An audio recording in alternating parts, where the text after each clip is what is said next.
하나님 우리 아버지와 우리 주 예수 그리스도로부터 오는 은혜와 평강이 오늘 이렇게 주일 공동 예배 참석하신 우리 모든 교우에게 함께 있기를 바랍니다. 성도 여러분, 마르틴 루터에 의한 종교개혁은 1517년에 일어났습니다. 즉 16세기에 당시 유럽을 발칵 뒤집어 놓은 역사적 사건이 바로 종교개혁입니다. 그런데 다른 역사학자들에 의하면 이 16세기부터 시작된 또 다른 혁명이 있습니다. 그것은 바로 코페르니쿠스가 1543년에 이른바 이제 태양 중심설을 주장하면서 시작된 과학혁명입니다. 이런 이유로 영국의 과학사가인 허버트 버터필드는 서구 세계의 중세를 근대로 바꾼 사건은 종교개혁이나 르네상스가 아니라 이 과학혁명이었다라고 그는 평가하기도 합니다. 물론 저는 이런 주장에는 별로 동의하지 않는 편이죠. 여하튼 16세기 유럽에 일어난 두 가지 혁명, 즉 종교개혁과 과학혁명은 중세 유럽을 근대로 바꾸는데 매우 결정적인 역할을 합니다. 그리고 이후 유럽의 계몽주의 발전에 큰 영향을 미치죠. 그리고 이런 시대의 흐름에 발맞춰 각 나라에는 여러 학회들이 설립됩니다. 그리고 그 대표적인 학회가 영국 왕립학회와 프랑스 과학 아카데미입니다. 그중 영국 왕립학회는 1660년 당시 영국 왕이었던 찰스 2세에 의해서 공인된 매우 역사가 깊은, 또한 유서가 깊은 그런 학회입니다. 그리고 이 영국 왕립학회의 모토는 라틴어로 눌리우스 인 베르바라고 하는데요, 이것을 우리말로 번역하면 이렇습니다. 누구의 말을 믿지 말고 모든 것을 의심하고 직접 확인하라 정도로 이제 번역될 수 있는 겁니다. 그런데 신약 성경에 등장하는 인물 중에 이 영국 왕립학회의 모토인 누구의 말을 믿지 말고 모든 것을 의심하고 직접 확인하라 라는 말에 매우 충실해 보이는 듯한 인물이 한 명 있습니다. 바로 예수님의 12제자 중 도마입니다.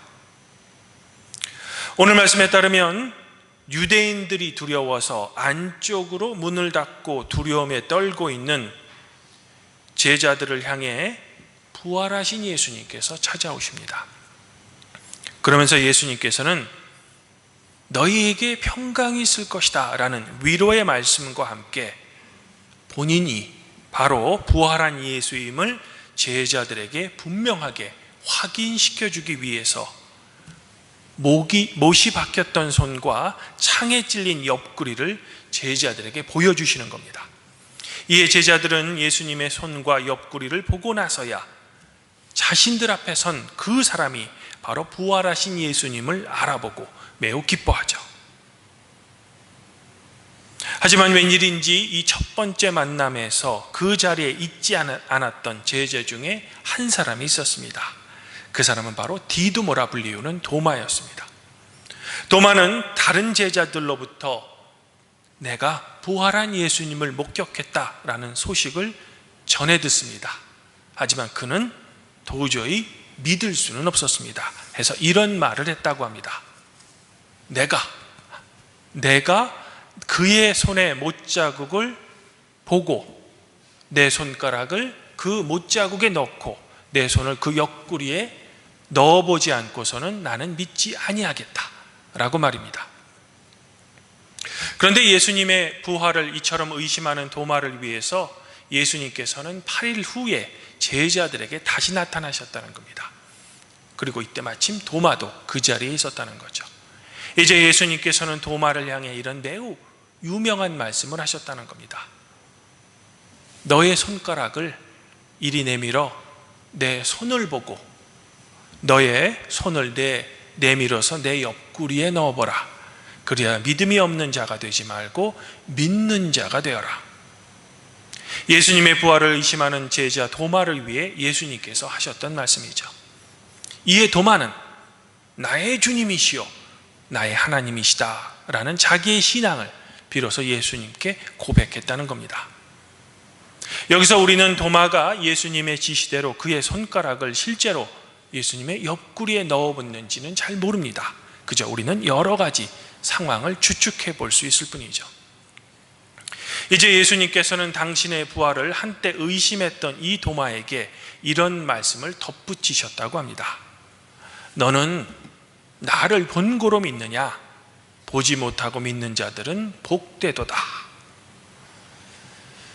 예수님의 이 말씀을 어떻게 생각해 보면 예수님의 부활을 믿지 못했던 이 도마를 책망하는 말처럼 들리기도 합니다.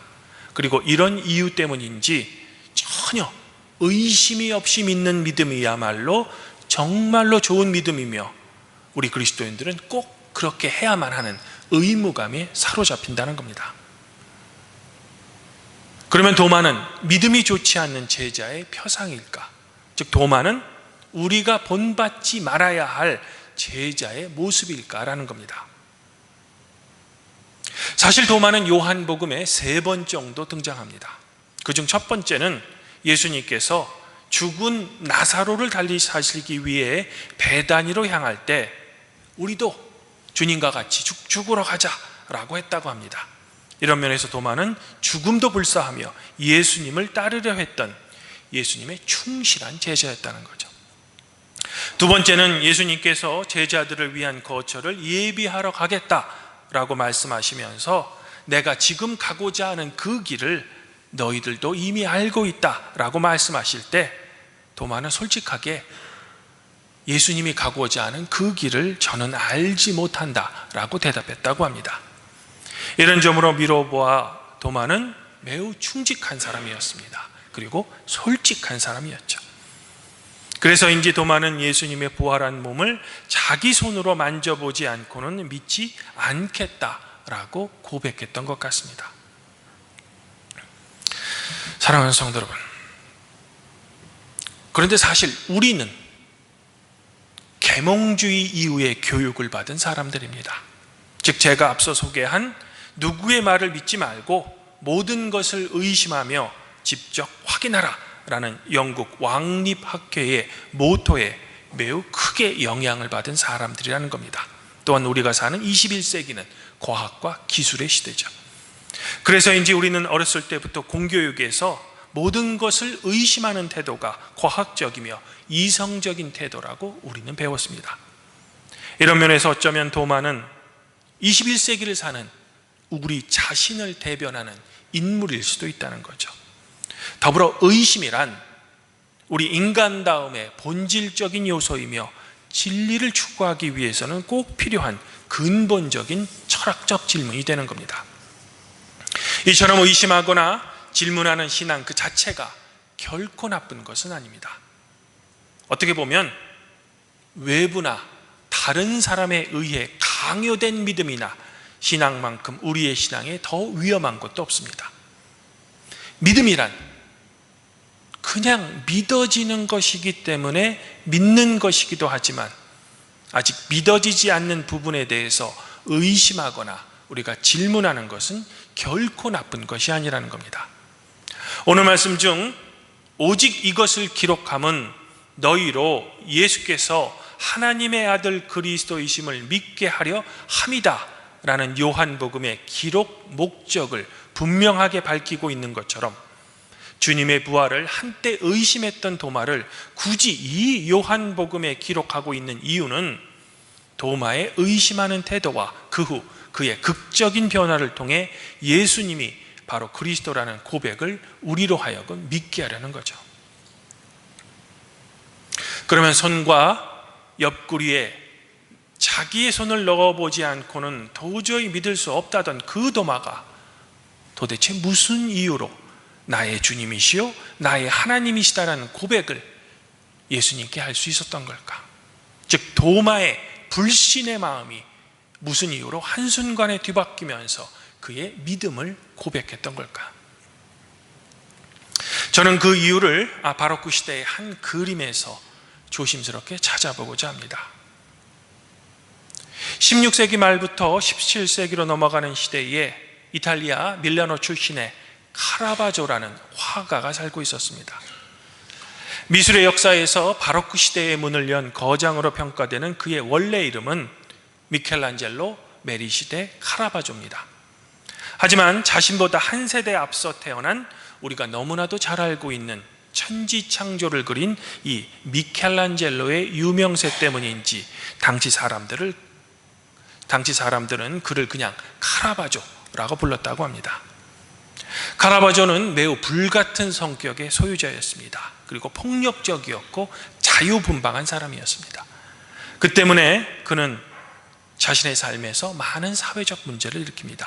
감옥에 무려 7번이나 갇히고 심지어는 어떤 사람과 말 다툼 중 그만 그를 죽이기까지 해서 사형 선고를 받기도 했습니다.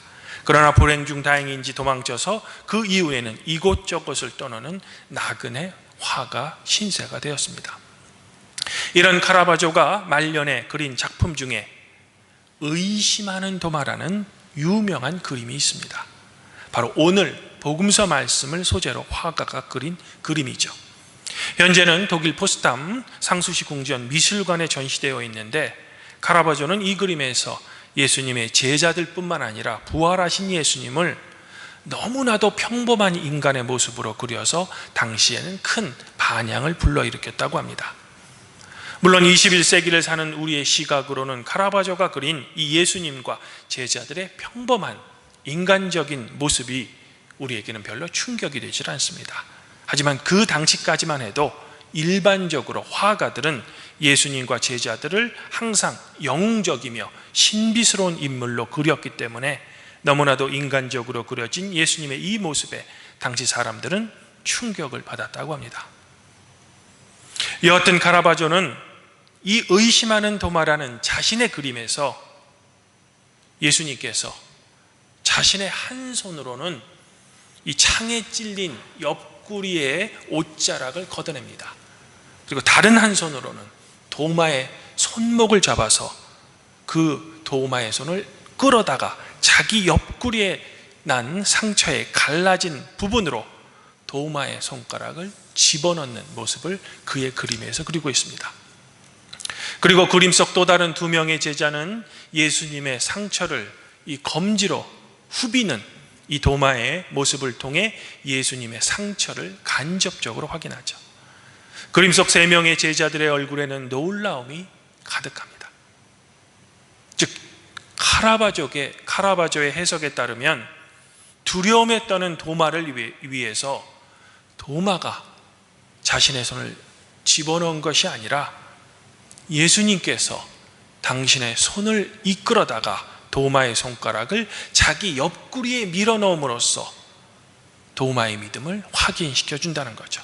즉 예수님의 손길이 의심하는 도마를 부활의 믿음으로 인도한다는 겁니다.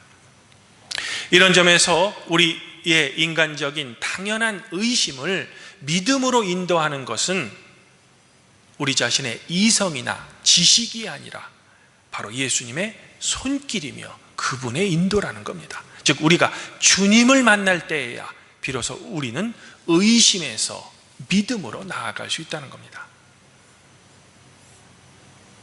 우리가 욥기를 읽으면 욥은 자기가 당한 고통의 원인에 대해 친구들과 끝없이 토론합니다. 변증합니다. 하지만 욥뿐만 아니라 세 친구도 욥이 당하는 고통의 진정한 원인에 대해 정확히 설명해내지 못합니다. 하지만 욥기 38장에 갑자기 등장하는 하나님과의 만남을 통해 욥은 역설적이게도 마음의 안정을 찾습니다.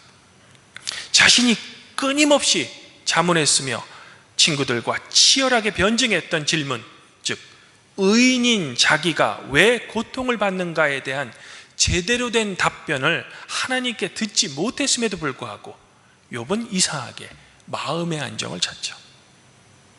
욥은 우리 인간이 이 세상을 살아갈 때 우리의 지성과 지혜로는 도저히 알 수 없는 부분이 있음을 하나님 앞에서 깨끗이 인정하게 되는 겁니다. 그리고 이로써 욥은 역설적이게도 오히려 진정한 마음의 평화를 얻는 거죠. 이처럼 우리는 우리의 이성과 지식의 힘이 아니라 창조자이며 절대자이신 하나님과의 만남을 통해 우리는 비로소 의심의 불안감을 벗어나 삶의 자유함과 평안함을 비로소 얻을 수 있는 겁니다. 주님께 완전히 순종한 후에 말입니다. 그리고 이욥처럼 오늘 의심 많았던 도마도 내 손가락을 내밀어 내 손을 보고 너의 손을 나의 옆구리에 넣어보라. 그리하여 믿음이 없는 자가 되지 말고 믿는 자가 되라라는 주님의 말씀에 완전히 압도되어 도마는 자신도 모르게 나의 주님이시요 나의 하나님이시다라는 자신의 신앙을 예수님께 고백할 수 있었던 겁니다. 즉 도마는 인간으로서는 도저히 이해할 수 없는, 아니 이해될 수 없는 주님의 인도와 그분의 권위에 완전히 항복했던 겁니다. 종교개혁자인 마틴 루터도 노예 의지론이라는 그의 글을 통해서 믿음으로 의롭게 되어서 그리스도 안에서 자유하게 된 우리 인간이 역설적이지만 자기의 자발적인 의지로 오히려 하나님의 종이됨을 폄훼한 적이 있습니다. 그러면 지금 성도 여러분들에게 한번 묻고 싶습니다. 도마와 같이 믿음과 신앙에 대한 의심 그리고 열병과도 같은 깊은 고민 끝에 예수 그리스도를 향해 나의 주님이시며 나의 하나님이십니다라는 신앙 고백이 과연 성도 여러분들의 삶과 신앙생활에 있었습니까? 아니면 혹시 지금 여러분의 상태가 주님을 향한 신앙 고백이 필요한, 절실히 필요한 그런 시기가 아닌가 한번 묵상해 보시기 바랍니다. 주님 안에서 한 형제자매인 팔복교회 성도 여러분, 우리 인간의 삶에서 온전한 알미란 아는 것을 안다고 하고 모르는 것은 모른다고 하는 겁니다. 이와 비슷하게 우리의 믿음이란 그냥 믿어지는 것을 믿는 것이며 혹시 아직 믿어지지 못하는 부분이 있다면 그것은 우리에게 외부로부터 강요되기보다는 나 스스로 그것을 계속 질문하고 의심해야 한다는 겁니다. 그러면 그 질문과 의심을 도대체 언제까지 해야 할까? 바로 구약의 욥이나 오늘 말씀 속의 도마처럼 자발적으로 내가 하나님께 순종해서 그분께 완전히 엎드려질 때까지 우리는 계속해서 나에게 질문하고 또 질문해야 한다는 겁니다. 바로 주님의 손길과 인도를 간절히 간구하면서 말입니다. 그러다 정말 어느 순간 주님께서 허락하신 그 순간이 되면 우리는 나도 모르게 하나님께 완전히 엎드려지게 된다는 겁니다. 그리고 마음의 평화를 얻게 되며 그리스도 예수 안에서 진정으로 자유하게 된다는 거죠. 그러나 이러한 완전한 순종은 우연히 또는 저절로 되는 것이 아니라는 겁니다. 하나님의 은총과 사랑이 우리 성도에게 임해야만 한다는 겁니다. 그러므로 우리는 늘 우리의 삶에서 하나님의 은총과 사랑이 나를 덮기까지 하나님의 말씀의 묵상과 간절한 기도로 주님께 그것을 간구해야 하는 겁니다. 오늘 시편 기자는 우리에게 이런 삶의 자유함과 평안을 허락해 주시는 하나님을 이렇게 찬양하고 있습니다. 여호와의 이름을 찬양할지어다. 그의 이름은 홀로 높으시며 그의 영광이 땅과 하늘 위에 뛰어남이시로다.